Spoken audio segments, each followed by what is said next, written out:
Good morning. Good morning, good morning, good morning. It's time to rise and shine. One of the radio stations used to have that when I was a kid. It's kind of fun though, right? Time to rise and shine. So, good morning, everyone. We are going to talk about spring cleaning, everyone's favorite subject, organizing and decluttering. I know. So I'm Karena Stipp. I am a senior specialist realtor, and I started this whole process probably before I even knew I was really starting it when I helped my mom downsize. And she had lived in that house for 44 years, and it was painful and arduous and not anything I wish on anyone. And now I know better. It's too bad I didn't know then what I know now. There are ways and people and things that you can do to make the whole process easier. So that's what we're going to talk about today. And our guest speaker today is Maggie Alcock with Rowing Ducks. This is all about getting your ducks in a row. So I'm going to invite Maggie to join us up front. She can tell you a little bit about what she does, and while I switch to her computer. Okay, who likes to spring clean? Not me. Who likes to clean? Not me. Somebody said if it involves bleach, count me out. It's like, I agree with that. So, however, spring cleaning is sort of, I don't know why it's always spring cleaning, but it's that time of year to think about it, and it's that time of year, if you're here with these seminars, it's like you're thinking about downsizing or cleaning. So that's what we're going to, let me see if I can click on to the next one here. So I'm in between glasses, and it's so frustrating because I have readers, and then I have distance, and then I have like a computer level one, and I can't quite remember what's what, and I can't figure. So if I'm constantly doing this, excuse me, but I'm no, that's fine. It's just dealing with the different levels of glasses is like, this is not fun. I'm sure you guys have been through this before. Okay, so spring cleaning for real life. It's not about scrubbing the baseboards. It's about all that junk. Who gets overwhelmed just thinking about decluttering? Yeah. Part of the reason I think is because we all have houses that are big enough to keep a lot of extra junk. We have attics, we have basements, we have garages, we have pantries. I lived in France for a year, and they don't have any of those things. And you have very small closets, and there's no Walmart, there's no Target, there's no TJ Maxx, there's no shopping just to shop. Whatever you have in your house is because you want it and you need it. And it's, when I came back, I looked at my house and I was like, oh my gosh, where'd I get all this stuff? But a lot of our stuff is important to us, and it's family stuff, and it's stuff we've had for a long time. So, let's see. One of the other reasons I think it's hard to declutter or downsize is like, it's not something we're ever taught. I think we all think either you're an organized person or you're not. And I think a lot of people who are organized have gotten that way, trial through fire kind of thing, where they had to. Or they're just born a minimalist, which, is anybody in here a minimalist? Really? Well, we can come visit your house and you can give us tips, because I don't quite understand that brain set to, but it's probably easier the older you get to not have as much stuff around. So, wait, wrong direction, sorry. Okay, we're not becoming minimalists, unless you already are one. We're not throwing away memories. One of the big issues that people have when they're downsizing is not only spring cleaning and cleaning your clutter or your stuff, but the stuff that was your mother's or your sister's or somebody important who passed away, and you ended up with it, and you were like, you don't want to dishonor that memory. And that's a real issue that a lot of people have. And so I never tell people to get rid of things. say we don't have to have everything out. We don't have to have everything in cupboards.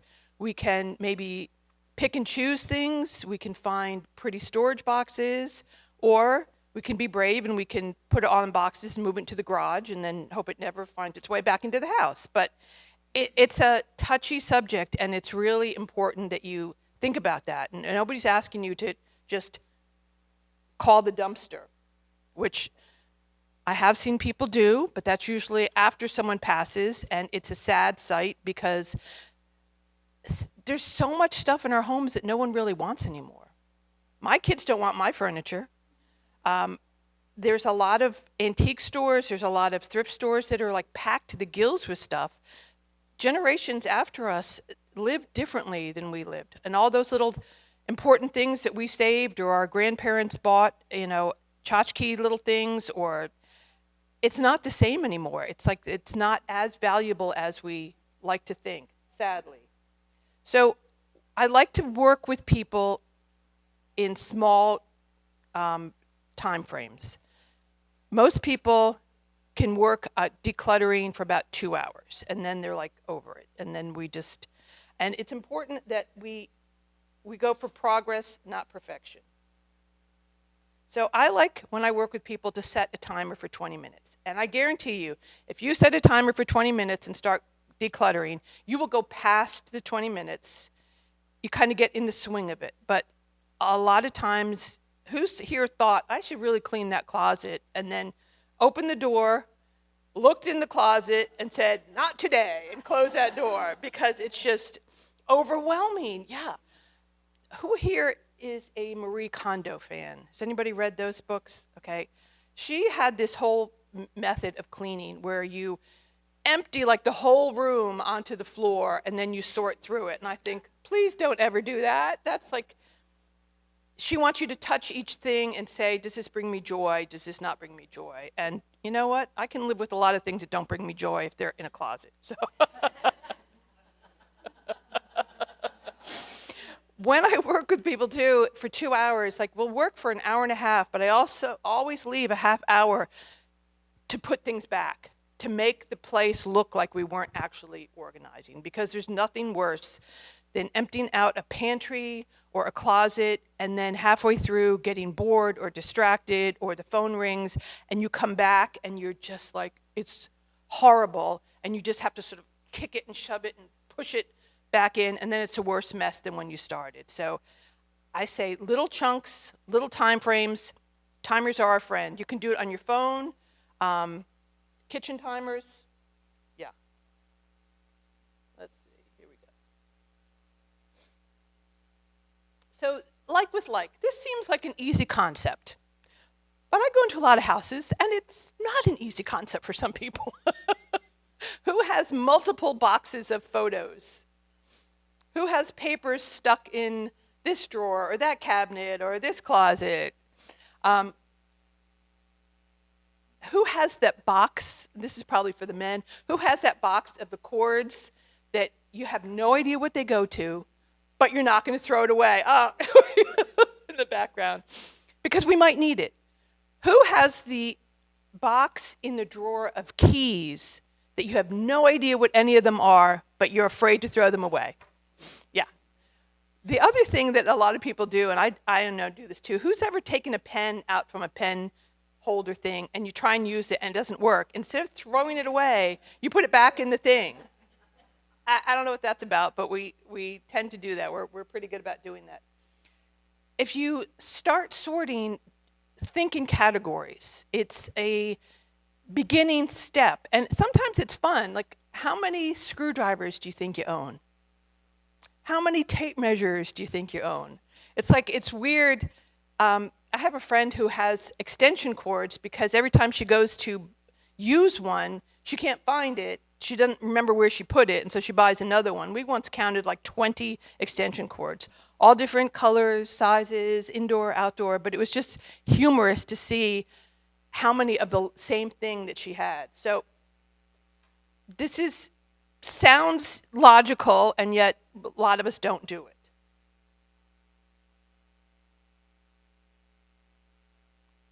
So this is one of my favorite. Who's ever used this method where you're going to organize something? You have a box of keep, you have a box of toss, you have a box of insure, and you have a box for donate. Anybody use this? It's really simplifies your life a lot. And the keep things, usually you know right away if it's a keep or if it's a go. If you pick something up, you don't have to do that, do I love it, does it bring me joy? It's like, oh yeah, I might need this, or I like this. The unsure, if you pick something up, and this is like, I do this a lot in closets when we're going through people's clothes.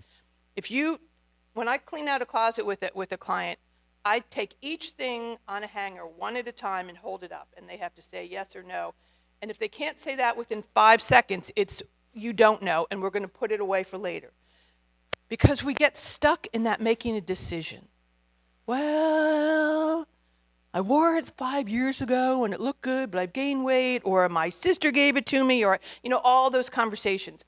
When you're working like this, you don't need those conversations. You want to put it away. You're not getting rid of it. You can come back to it. And there's nothing wrong with that. It keeps the process moving. Has anybody ever been stuck in that position where you open a junk drawer and you're like, I don't know. Like, how does stuff get in our junk drawers too? Who has one junk drawer? One. Who has two? Who has a junk room? So many people have that extra bedroom that's like, oh, you just kind of throw it in there and close the door. Throw it in there and close. I'll get to that later. Which is like, yeah, okay. But later comes at some point, and if you're in this room, you're probably at that point where you should be thinking about the later. You should be thinking about like, maybe I really should go in there and look at those boxes. So I tell people a lot of times, when you're in your kitchen and you're making coffee, you're waiting for the coffee to brew, open your cupboard and look at your coffee mugs. Do you actually need all those coffee mugs? Do you like all those coffee mugs? Some people have an incredible number of coffee mugs. Or open a drawer. Look at your silverware. Look at the utensils, the spatulas and things. It's like some of them, I don't know, have you used that recently? Did you ever like that? Is it in the drawer just because a lot of times we find it hard. It's not good enough that I want to use it, but it's too good to throw away, so we just put it back in the drawer. So if you have in your garage, maybe you could keep a table or a couple boxes where you have the keep you can keep in your drawer, but the toss and the giveaway or not to decide. And if you do like a drawer at a time, I'm telling you, it gets to be fun. If you start at one silverware drawer, one knife drawer, one anything drawer, it's like, oh, that wasn't so bad. That wasn't so bad. I can do that. Save the bottom cabinets for when you have a lot of time and you can put a cushion down on the floor and you can sit down and look. Who has bottom cabinets in their kitchen that they haven't looked in a long time? Who has that? In my kitchen cabinet, I have that weird corner. Whoever designed that should lose their design license, where it's like you open the door and then like most of the cabinet is back here and it's dark and it's like, but I have stuff stuffed in there. I have stuff, and it's like once in a while I go in there to look for it, but usually. Who collects Tupperware containers? Or any of that stuff. I don't think it's this generation as much, but like years ago when I would work with probably your parents, the Cool Whip containers and anything that came in plastic, woo-wee. There was something religious about saving containers like that. And the brown paper grocery bags that are just like roach motels, oh my gosh, how many people had a place in their kitchen, or their parents had a place in their kitchen, where you came home, you emptied the groceries, and then you like stuck it next to the refrigerator? Yeah. So that kind of thing, it's like I'm sure you've seen this, but you open the cabinet and there's like 800 ice cream tubs and Cool Whip containers and all that stuff that it doesn't really age well either. Some of that stuff gets kind of yucky over time, so throw it away. The dollar store sells Tupperware containers for like $1.25. That's what I tell people to go there. Where are we going?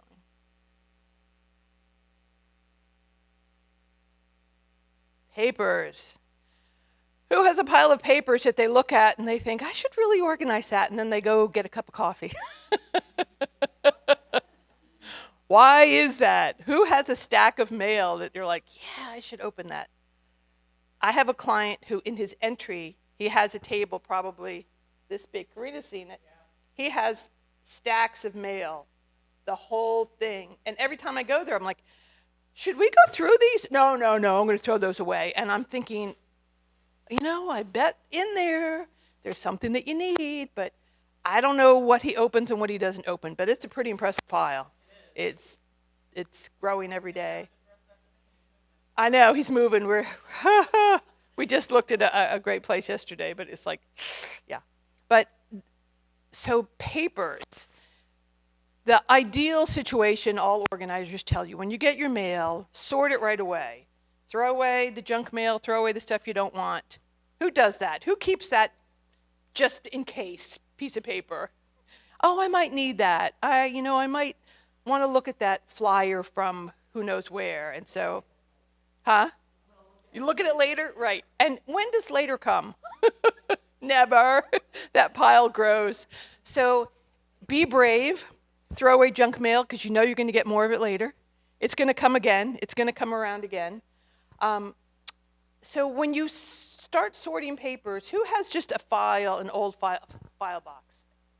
And when I say file box, you can buy $5 file boxes, you can buy $500 file boxes. Any box, you can go to the office supply and get hanging file folders and just put them, start simple categories, put things in. It saves a lot of time. If you have piles, then you're always having to look through the piles. Just make your own categories, but these are pretty good ones to start with. And as your mail comes in, does anybody have a filing system that they use? Yeah? Has anyone heard of the knock box, the next of kin box for filing? I use that with my clients. It's a great system to organize things. It has categories, more categories than you will ever need. It wants you to fill in more information than you will ever need. But it has places for your car information, your car title, insurance, bank accounts, credit cards, all that good stuff. And they're already labeled, so you don't have to think about it. And they have some that you wouldn't think about. You can buy that online. I can give you the link for that. Have you seen that? No, but there's a book that's kind of similar. So I find that has anyone bought one of those Life Organizer books? I find people are very hesitant to write in them. It's like you don't want to make a mistake, you don't want to cross something out. It's like a lot of people say, yeah, I have that, or I have 2 or 3 versions of that. I don't like them because I don't want to write in them, but I think the file system is easier and more accessible. So do you write in your? I can't say I've completed it. But you've started? When I bought it. Uh-huh. But it started. Okay. I don't have any problem writing in it. It's weird. It's like I find a lot of people like, oh, I don't like my handwriting, or what if I make a mistake? It's like, okay. Yeah. Can you still buy whiteout? You can buy this. I use the little tape. Yeah. I love the tape. Yeah, the magic tape stuff? Okay, yeah. So does anyone have an emergency folder? A just-in-case folder? So in my business, when I organize people, one of the things I specialize in is paperwork. And I specialize in getting your paperwork together so you can go to an attorney and have your will or your estate drawn up, or doing your final plans, or how you want your funeral to look. And we talk about all those things. We also talk about a just-in-case book. I know this sounds terrible, but anybody could get hit by a car on their way home today. Anybody could fall and hit their head. We always think that the sick go before the well and the old before the young, and it's not true. I talk to all different ages, and I tell every age, especially young parents, back there, you have it in order? Yeah, I know. I'm sure you don't. What would happen if you lost your phone? Would you know do you know anybody's number to call? Probably in this group you have a phone book. You have a lot of people don't. I keep in my wallet phone numbers because I know one person's phone number, my former husband. And the only we were married for 25 years. We have 3 kids. We're still friendly. But we had a business together. And so that's the only reason I know that number. I don't know my sister. I don't know my daughter. I don't know my son. I don't know anybody. So I keep that in my wallet. In an emergency folder, do you have a list of your meds? I know, does everybody have my chart on their phones? Yes, a lot of people do, but sometimes it's hard for somebody else to access that. Insurance cards, password. Who has a password book? Woohoo, that's good. Who uses the same password for everything? Oh, okay, I won't. You don't have to. And 1, 2, 3, 4, 5, 6, 7. You know, that's. Although a lot of passwords won't let you do that kind of stuff anymore. But who has their will or their trust written? Does anyone know where it is? Does anyone else know where it is? Is it over 5 years old? No? Okay. Because if your will stand the test of time, but your designations, like your power of attorney and your medical power of attorney and your HIPAA agreement, those don't. I just heard from an attorney that the HIPAA, it lasts for 1 year. But if you've moved from a different state, your power of attorney and all that medical power of attorney and all that stuff, it can go state to state, but it's better to have it redone. And laws changed. I mean, in North Carolina, the laws about power of attorney changed about 10 years ago. So that's something that you need to revisit and have updated once in a while. But an emergency folder, I once worked with a couple, and I asked people to write down, like, what bills do you pay? What bills do you pay? What do you do around the house? What do you do around the house? And the wife turned to the husband and said, we have a storage unit? So there's a lot of things that you probably do that your partner doesn't realize that you do, or there's things that you do that your kids wouldn't know, or emergency contact, a just-in-case book. As you're clearing stuff out, as you're organizing, this is a really good, useful form of spring cleaning. And especially, you know, we're Hurricane Alley here. If you need to leave your house, you don't want to go searching for all these things. You want it in one place.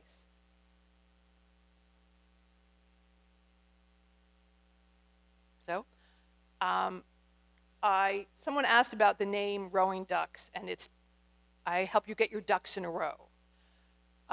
So I'm more than happy to meet with anybody to talk about I help with downsizing, I help with the paperwork, decluttering. I work with Karena a lot, so give me a call.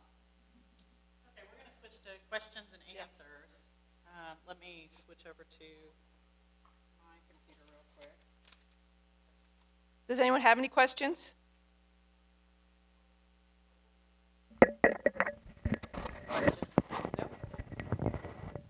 You're all organized. You're all decluttered.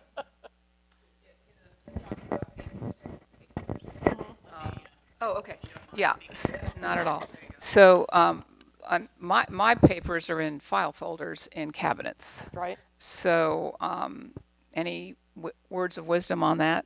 Are they clearly labeled? Pardon? Are they clearly labeled? Yes, each folder has a tag on it. That doesn't necessarily mean everything in them, but I mean it's close enough. Yeah. Well, it's good They are. because a lot of times your paperwork isn't important for you. It's important for someone who's coming in to help you in case you got sick, in case you got into an accident, somebody came into your house, would they know where to look for things? Would they know how to find things? Do they know how to take care of your pets? Do they know your contact? Do they know your family? And so you could have a file folder, you could have a stack, but you don't want somebody to have to go through everything. So look at it so that, look at what is important and what is important. not important. Yes. Okay, And if that's what anybody I has any need to do. questions, I'd send you a list of what's important. Like, you don't need all your bank statements. You don't need all your statements from your financial people. You need certain things for certain lengths of time, and most of the papers we have, you don't need, and a lot of things you can find online if you've lost something, but yeah. Yeah, true. Okay, thank you. Okay. Taxes used to be 7 years and it's actually 3 now. Yep. Yeah, so, yeah, you'll have to keep taxes for 3 years now. Yeah. So if you've got. Listen, if the IRS wants to find you, they'll draw up your, they'll find your records. Yeah. Okay, other. Yes.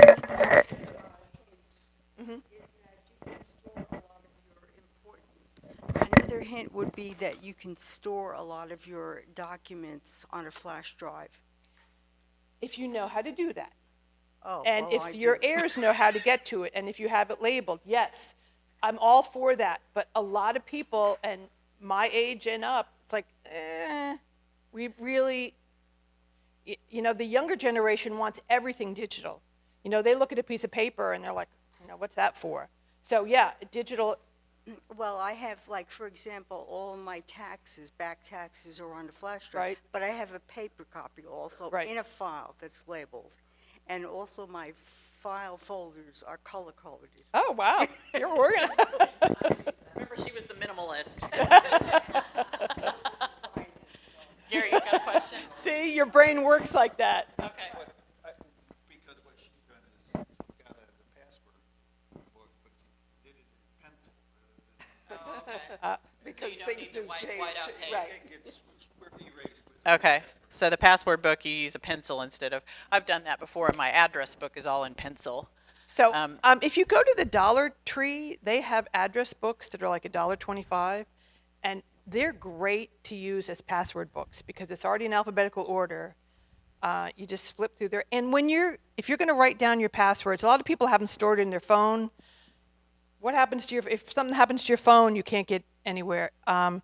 And if you're going to write your passwords in a password book, just do it you don't have to do it all at once. Do it as you use them. If you use a password, just think, oh, I'm going to put it into the book.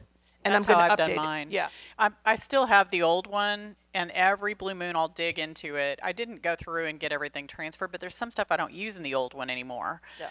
And I couldn't really think of what I did and didn't use. So I've got them side by side, but I pretty much reach for the new one now. Yeah. And then just every blue moon I get into the old guy when I have some, I'm like, oh, that's right. I've ordered from there before, But whatever. if you're using, because to redo your passwords, people are like, I'd rather go to the hospital. Like, no, I don't want to do that. Yeah. Yeah. So just do it as you use a password. Just write it down. Okay. Did somebody in the back row have a comment or question?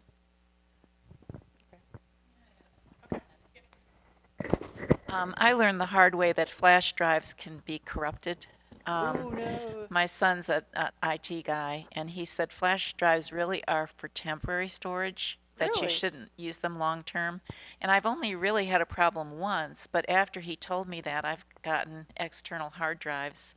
And I actually have 2 that I back up the computer. So my husband would say it's belt and suspenders because I'm, kind of backing it up in 2 places. But I feel more confident with that. And often in a relationship, one person is skilled with the computer and one person is like, I don't know, So it's kind of important to have an option to have it in 2 places. yeah, I was just thinking about, you talked about how long to keep things, and I was thinking what other things other than taxes and bank statements and medical records and. So like your house deed, keep, insurance papers, keep. Yeah. Um, I think the ones that get stacked up like the that. most 99% of that stuff you can throw away. And if you give me your email address, I can send you a list, or I can give it to you and you can put it in the club. But Okay. yeah, there's very few things that you need to keep long term. And the town of Wake Forest, I think they do it at least twice a year, has a shredding event. I think they have it here, and I think they have it at Joyner Park. They do. It's for 3 hours generally, and if you aren't in line when it begins, Oh, you're really? likely not to get a chance to do it. And they limit it now, I think, to is it 3 boxes? 3 boxes. Yeah. Oh, So. wow. Oh, wasn't it? Okay, so that's good.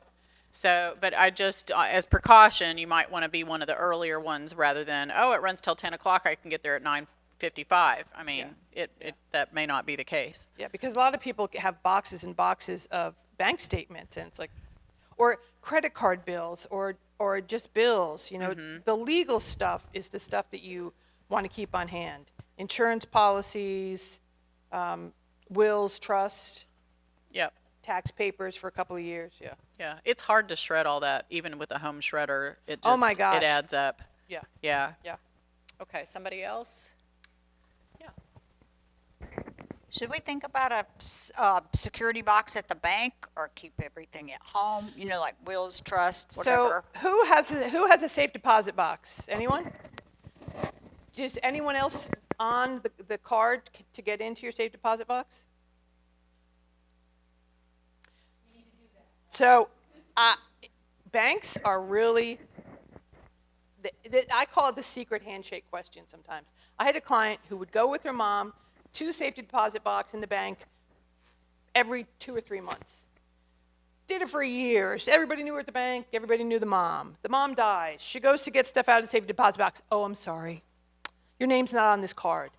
Do you think anybody over all those years would ever check to see if it took us a long time to get the stuff out of that safety deposit box? And experts don't, because it's stuck there. So if you pass away, banks know pretty quickly, and they shut everything down. It's not a good place to have anything that you might need, anything important. Like, do not put your will or your final directives in your safety deposit box, because it'll be there long after everything's taken care of. Especially power of attorney, because Yeah. the bank's going to be closed a lot of time. You know, Yeah. it's not like you're going to have noon on Monday morning, or Yeah. that's when the accident's going to happen. It's going to be on Sunday night late, and the bank's not going to be open. So your power of attorney, if it's locked away at the bank, it's not a good thing. My mom had a bank box, and she'd had my brother's name and mine on for a long time. So that wasn't an issue, but we could not find the key. That's the other issue. and so we did finally find the key. I mean, it was, but we had to search for it. So she just didn't use it that often. And my brother said, I said, you're going to keep this because your name's on it. He lives there. And so he said, I'll keep it until it expires next year. She's paid for it for a year. And he said, then we're cleaning it out. So it's just something to keep in mind. You've got to have the name on, you've got to have the key accessible, and you don't want to have something in there that you can't get to when it's not during bank hours. Yeah. Yeah. And you can buy, and be careful about this, you can buy fire-resistant boxes. A lot of if it says fireproof, really look at it. Because even a fireproof box, papers can burn inside of a box if the fire's hot enough. Even so, it's like, and most people aren't going to have a house fire. Get something that you could lock, and then you tell somebody where the key is. Or the code if it's a keypad. Yeah. The one I have is a keypad. Yeah. Yeah, so people need to know that too. Hang on just a second, Joanne.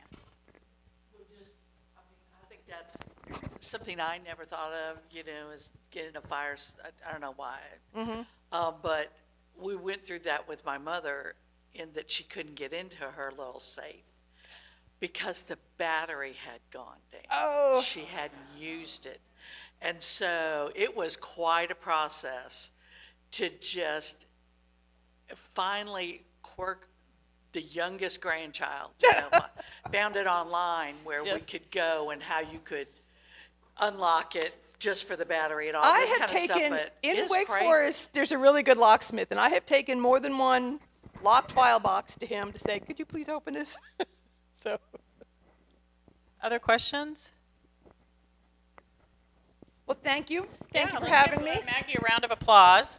Thank you, Maggie. Okay, I'm going to do a little housekeeping here. We've got a few things I want to make sure I mention. So next month's seminar is Embracing Change, and that's March 11th, and that all of the dates through June are on the pink card in front of you.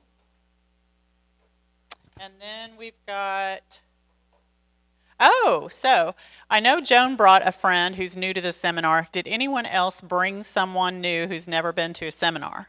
We have a drawing for a $100 prize, but Joan's going to be the clear winner if she doesn't have competition. So I don't even need to pull the ticket out of the bag, Joan. Congratulations. There you go. You're welcome. So remember, that's every single month we have that. Every friend you bring that's never been to this seminar gets you another entry into the drawing. So Downsizers Club is next week, and that is February 18th. The dates are at the bottom of the pink sheet, and those dates are through June. And back in this room here at the Center for Active Aging. Oops, wait a minute, did I skip one? So we're doing monthly senior community tours, and this month will be Brookdale in Raleigh. So if you have not RSVP'd and would like to attend, we still have some room. I think I have one space in my car left. Brookdale happens to have an insurance policy that they won't send their van like we had with Cambridge this month.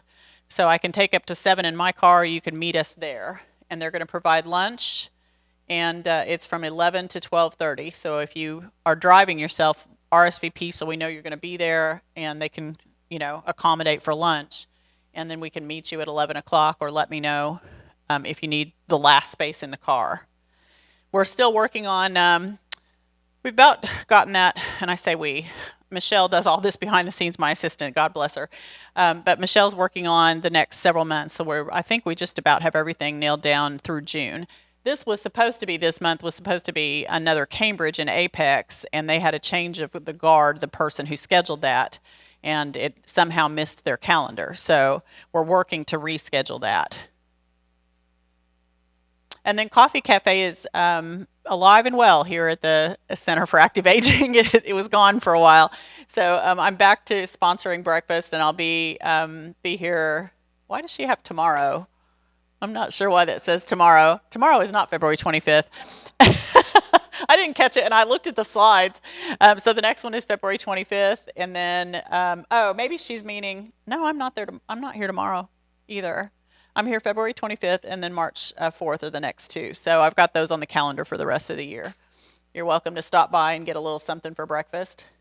And if you have friends who are not able to attend and they would like to see the seminars, those are recorded and replayed for the most part. I had the question this morning. Some of the different speakers don't allow themselves to be recorded. So if they're allowing that, then we record it and upload it to the website. And you can go to Southern Accent Homes, or you can click on that QR code and it'll take you there.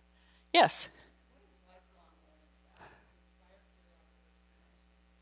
So that's actually a program, I'm going to have to think of the name of it, Ollie through Duke, and a lifelong learning program. And I learned about it at a senior expo last fall, and I was really intrigued.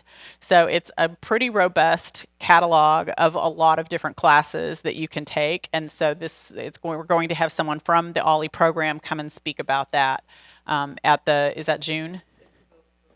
Yeah, it's in June. Yep. So that's OLLI. Is the program. Okay. That's it. I thought we'd talked about that before. Yeah. So it's really a neat program. And I think it's something that if more people knew about it, they would participate. So a lot of the classes fill up, and you have to kind of make sure that you're in them. So it's pretty popular for those who know about it. Yeah.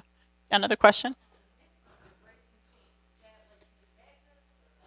So it's really about the speaker will be Trista Brody. Some of you have been here before when she's been here, and she has a master's in social work.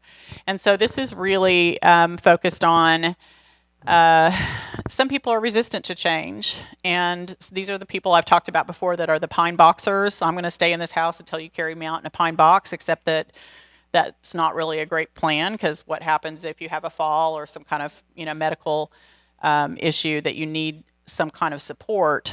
If you don't have a plan in place, then you really can be in a world of hurt. And so we're going to talk about how to address that, how to make a plan, how to embrace change. And it's really, while it can be scary and overwhelming, it also can be rewarding and really can be a whole new chapter that you have a whole new life, that you really make new friends and enjoy and kind of immerse yourself and don't have as many responsibilities and so forth. So that's kind of the gist of that. I was trying to address ensuring that people are thinking about the plan B. Yeah. Other questions? And you can't put all that on a card. So it's a really good question. Well, I thank you all for coming, and thanks again to Maggie for sharing with us. Go forth and declutter, and and I will see you next month. Thanks so much.